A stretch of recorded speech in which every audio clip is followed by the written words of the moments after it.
So, Rise of the Tomb Raider. What can I say about this game? It's hard because, as I mentioned right at the beginning of this Let's Play, I'd already seen the game multiple times without having played it, so I already knew about it, which does essentially change your own gameplay, how you approach it. A little bit of the intrigue and mystery is stripped away when you already know what's going to happen, but in saying that, that was still a really fun playthrough for me, because I knew I really loved the game and the plot and the mechanics of the game, and just had never actually done it myself. So going through it and being part of the game, part of the mechanics, it was beautiful. I've been a long time Tomb Raider fan, right back from the first Tomb Raider game. I've played majority of them when I was a child, and I really loved them. So they're not remastered or revamped, these new Tomb Raider games, I think are just a phenomenal take on an old classic. It gives the story of Lara Croft new depth. I've seen some comments saying that people hate this new revamp of Lara Croft. They think she's so SJW and it's really awful, but to be honest, I think this revamped Lara is good. I mean, she annoys me sometimes to Rise of the Tomb Raider, don't get me wrong, with her what's the word I'm looking for? Self-righteousness, I suppose. I'm going to prove myself right, etc, etc. But I find that, I mean, physically, let's face it, she's a little more realistically proportioned. She wears more realistic clothing. You know, she's wearing longer pants when she's going out trekking. She could probably do with long sleeves because she keeps getting her elbows scratched a little bit, but maybe it's a bit hot, so I'll allow her that one, but she still looks pretty cool. But also just her personality. This is the origin of her. So in the first game, we did see her make her first kill, first discover how to go about being, I guess, not really an archaeologist so much as a treasure or truth hunter, I suppose. Artifact hunter? I'm not quite sure what I call her. Tomb Raider just seems like an archaic term at this point in time, but she was more innocent than the old Lara Croft. She was a lot younger, she was more impressionable, more naive, and let's face it, her arms were like freaking toothpicks in the first game. She just was not athletic. I mean, she really quickly pulled out the parkour when that was a bit unrealistic, because that would just not happen, and she'd be way too much pain to be hauling herself up cliffs. But by the second game, by Rise of the Tomb Raider, Lara really has built up her strength, particularly her upper body strength. You can see it a little bit in her arms, and it's a little more realistic the way that she can move in this game. You will notice in sort of trailers for Shadow of the Tomb Raider, the third game, that her arms are massive. Her guns are huge. She has definitely been working out between game 2 and game 3, and it would make her skill set a little more believable in the third game. I mean, it hasn't come out yet, so I haven't exactly played it. But the building of her muscular structure from games 1 to 3, I think, was just really well done by the developers. It adds credibility and realism to a character that we all know and love. And I just think it's a different take also on the character, because Lara in the original, she was very much the lady. She was very prim and proper, I suppose, for someone who goes around killing people with her Uzis, but you know, she had a certain nobility to her, and that's not present in this carnation. Is that even a word? I know it's incarnation and reincarnation, but is carnation even a word? Form. This latest form of Lara. She's more down to earth, she's more appropriate for her age. I don't really remember how old the old Lara Croft was, but she was older. She was definitely 30s. Can't tell me that she was younger than that, no way. But I just think as Lara is a little more in touch with today's society, and I don't know, she just works better as a real person compared to the almost caricature that the old Lara was.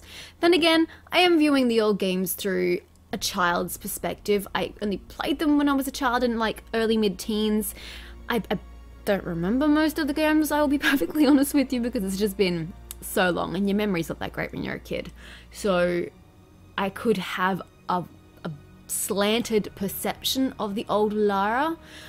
But overall, I do like this new Lara Croft, and I think she is absolutely fantastic. As for the game, some things to touch on. Story-wise, I think this is a really good touch on the game, because it builds on the first one where Lara first encountered the sort of supernatural element about sort of the enduring spirit, and there's more to life than just what you can see, feel, and touch. And we build on that with the divine source and Lara's belief that everything she knew was wrong. Everything she'd thought about her father and his beliefs was wrong.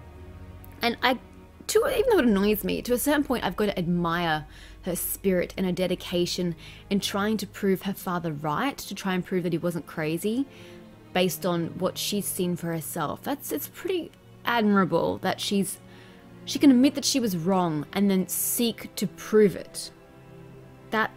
That's a trait in her I do like, even if I don't necessarily like the way she exhibits said trait through this particular game. I also like where it's set. You know, we go to Syria, then we go to Siberia, so we've got the hot desert sands that made for some absolutely beautiful scenery. And then in Siberia, okay, let's face it, I've said this every single game I encounter snow. I've never seen snow in real life, and I have no intention of doing so, because if it's if it's snowing, it means it's way too freaking cold.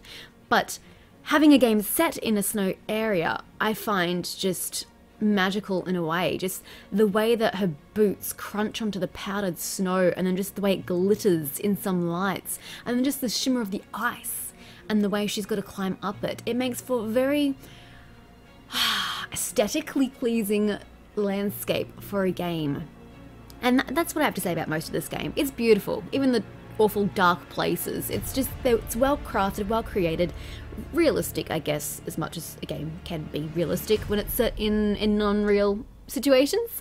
But I love it. Also the historical locations, so the old city in Syria and then Katash itself. I do like the architecture. It's very historical in that regard and very well made. I very much like it.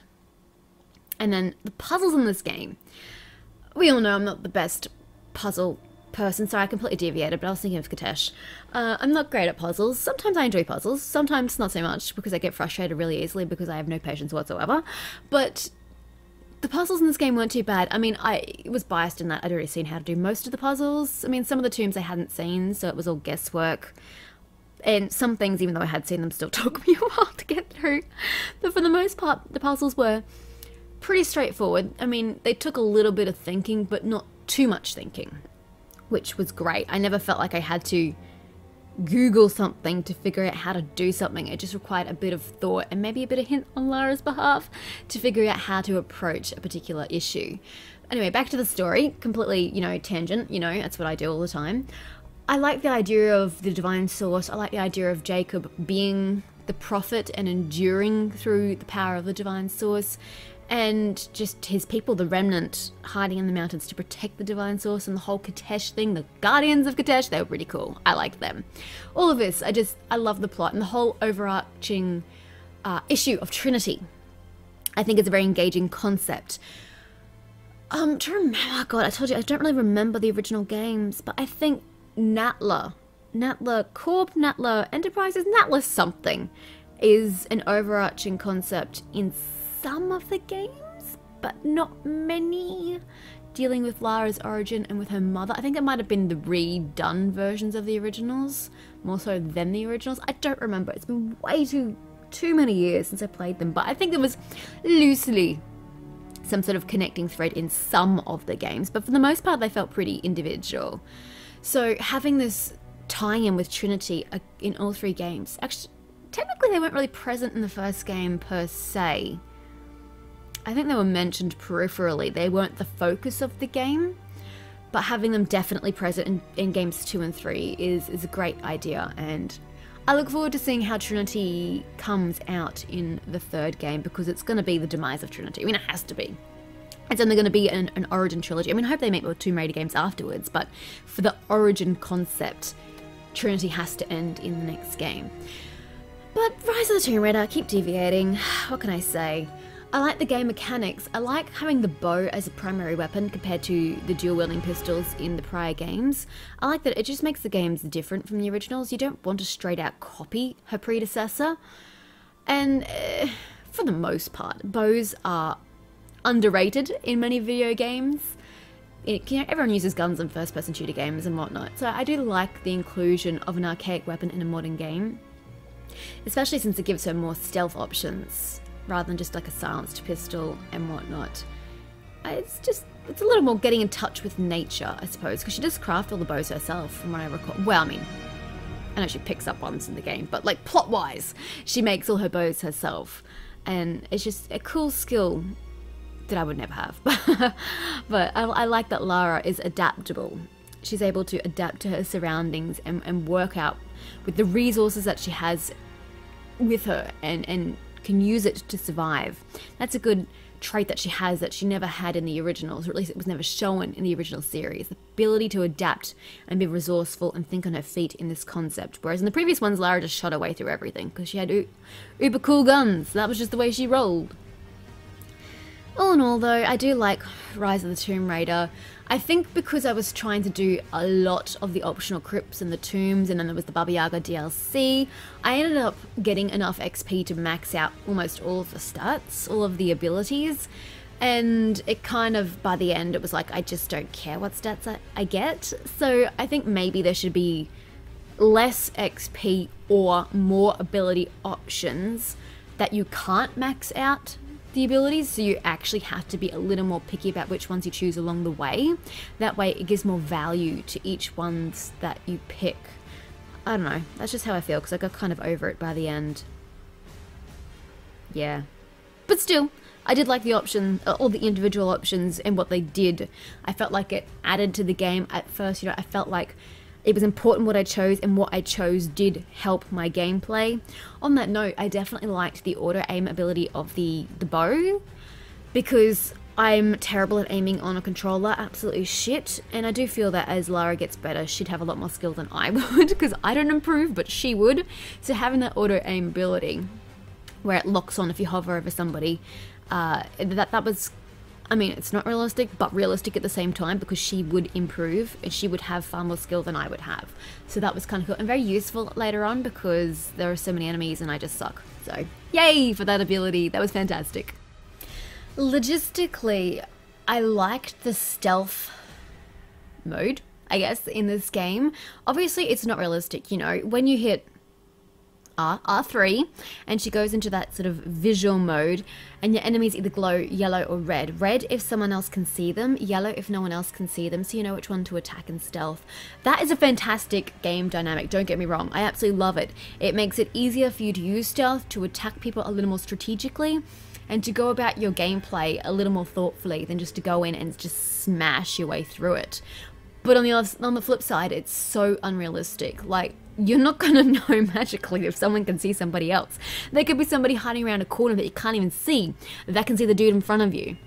And you go and take him out, and the other guy sees that you take the other guy out, and then he takes you out. That's a little more realistic. But this is a game, so in saying that, I really do like that method of pinpointing the enemy you want to attack. And it's a gameplay aspect I really hope that they keep for Shadow of the Tomb Raider, because it's very, very useful and enjoyable. I do think some of the aspects of the gameplay itself was a bit glitchy at times. She, like, if you went to jump off an edge, and she'd grab the edge as if she was going to fall, which is fine, because if you accidentally went over an edge and you don't want her to fall, her saving herself is fantastic. But, you know, once you did that, and you press circle to get her to drop off, but she just does not let go of that freaking ledge. That was infuriating, because there were several times when I died because she wouldn't let go of a ledge, even though I kept spamming circle. She just would not let go. So that was a bit of a glitchy aspect. I think there were 2 or 3 times when I was jumping towards a stone wall, and she went through the wall. That's defying physics a little bit, and obviously I died. So that was another glitch I wasn't a fan of. And sometimes when you jump towards either the ice or the stone walls that you're supposed to grapple onto with your grapple axes, she wouldn't actually hook onto it, even though you're spamming the button. She just would not latch on, even though your angle is perfectly fine.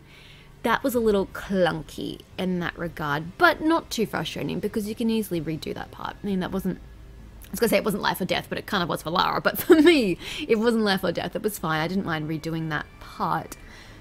But it's just the small things like that kind of bug me. And games shouldn't have that. But then again, it's the game's still playable. It doesn't change my enjoyability of the game per se. It's just little things that irritate as you go along.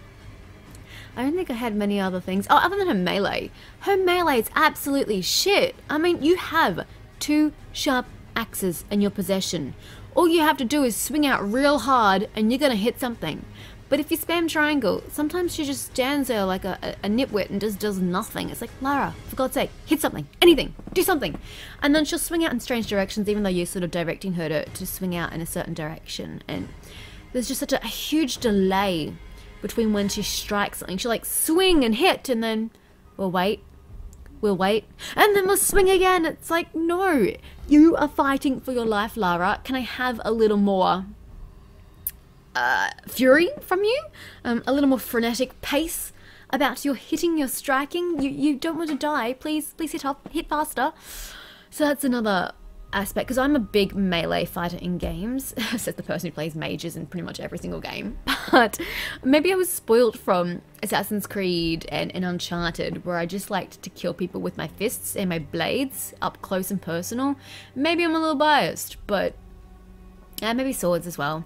I like just being able to go in and strike somebody and strike until they die. I'm not a big fan of having to use the guns and the bow and whatnot. I just want to hit them and just kill them straight away. So having that less functional melee ability was a bit of a downer. That, I would say, did impact my enjoyment of the game, because that's something I get a lot of joy out of. And I get that Lara doesn't have that much experience in close combat fighting, you know?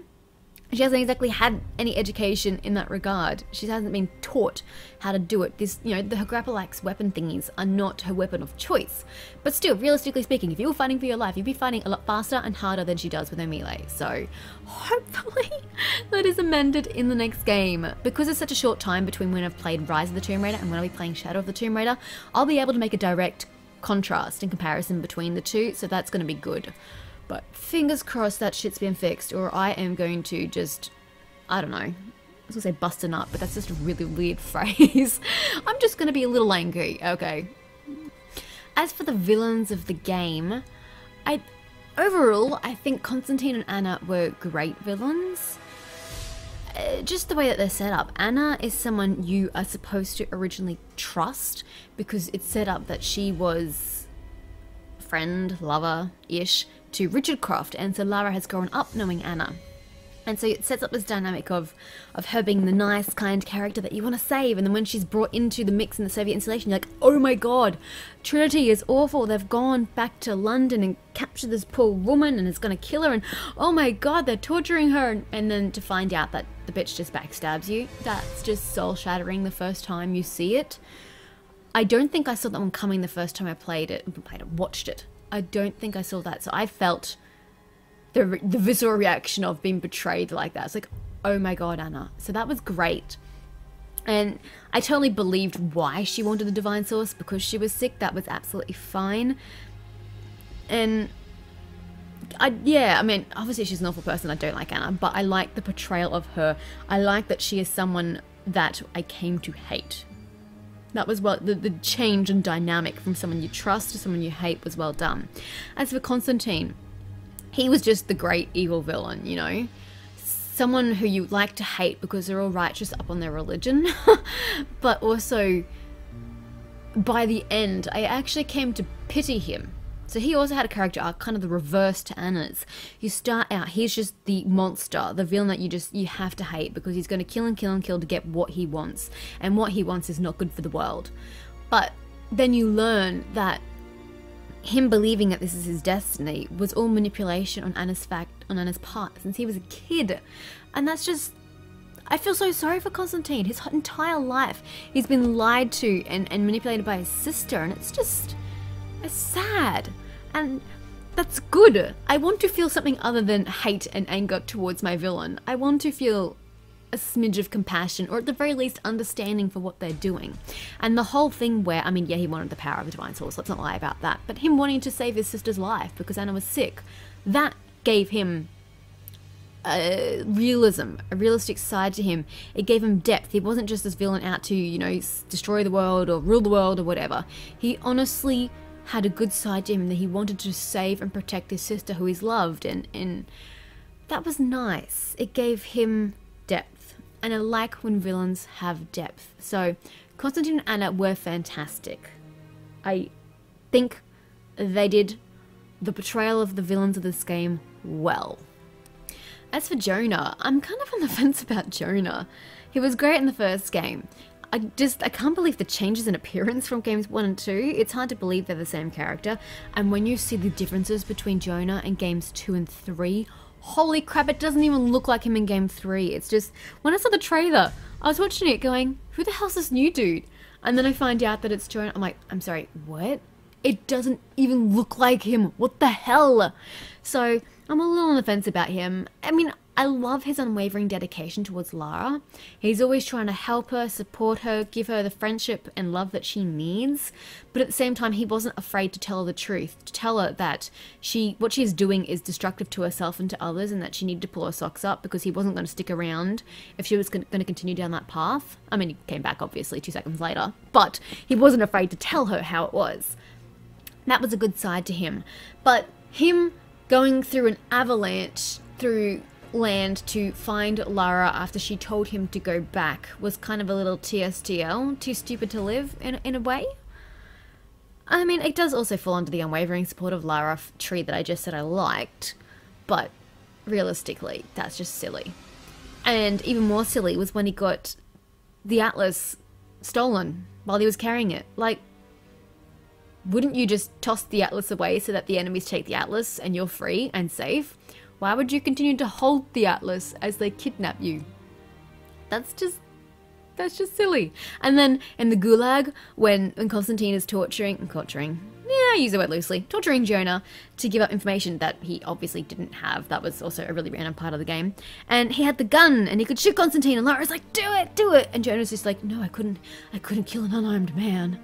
And then gets like a knife and he got shivved for his efforts. Just like, seriously, bruh? Just kill him. Your friend who you love and trust, you know, unreservedly, is telling you to shoot. You shoot. You ask questions later. You just do it. And, you know, I'm pretty sure he did say he couldn't kill an unarmed man. But look at Constantine. The man is a weapon himself. I mean, he didn't know that Constantine was unarmed. Just because he didn't have a gun on him didn't mean they didn't have a knife, as was proven when he stabbed Jonah 2 seconds later. But he's also a military man. He knows how to use his fists. He knows how to use his legs. He knows how to use his entire body to incapacitate you. He is a weapon. He is not unarmed, so to speak. So you should have just shot him, bruh. Would have saved yourself a lot more freaking trouble, but whatever. That's what we like to call TSTL. Again, too stupid to live, but whatever. He's an interesting character still, and he's changed and come a long way from the first game, so it will also be interesting to see how he plays out in the next game in also shaping Lara and her future, because she does some really bad things at the beginning of the next game, so there will be some interesting conversations between the 2 and the 3rd game, I believe, and that will be interesting to see. In case you're wondering why I did this, one of you guys asked me to do a review of every game once I finish them, so I thought I would just touch in on this game as my first one and see what I had to say about it. Oh, the Soviet installation. I did like the inclusion of a Soviet installation. I thought that was really cool, having this more modern element. By modern, I mean, yeah, it's old, but newish in this wilderness where there is essentially nothing, well, until you find Katesh. And then bam, there's just this old school Soviet installation. It's just like, what? It gave that section of the game a new dynamic. It gave you a new and a different playing field for the game, so it wasn't all just, oh, here's the sands of Syria. Oh, here's the snow of Siberia. It gave you a little more flavor. It gave you a metallic feel. I did like that. For the most part, I believe that's where I will leave this. It's not really a review so much as my thoughts on what has transpired for the past God knows how many hours. But I've always been a fan of Tomb Raider series, and I will continue to be a fan of the Tomb Raider series probably for the rest of my life. So thanks Crystal Dynamics and Eidos, and Square Enix for the joy that you have brought me continually over the years, and I hope that I enjoy Shadow of the Tomb Raider when it comes out. I was going to say next month because it's 29th of August when I'm recording this, but it's going to be probably after Shadow of the Tomb Raider has come out when I actually publish this episode, but I look forward to playing Shadow of the Tomb Raider when it does come out, and the conclusion of Lara's origin trilogy. Thanks so much guys for sticking around for this series. I very much appreciate your support, however minimal it may have been for this particular series. But thanks so much, and I will see you in the next episode.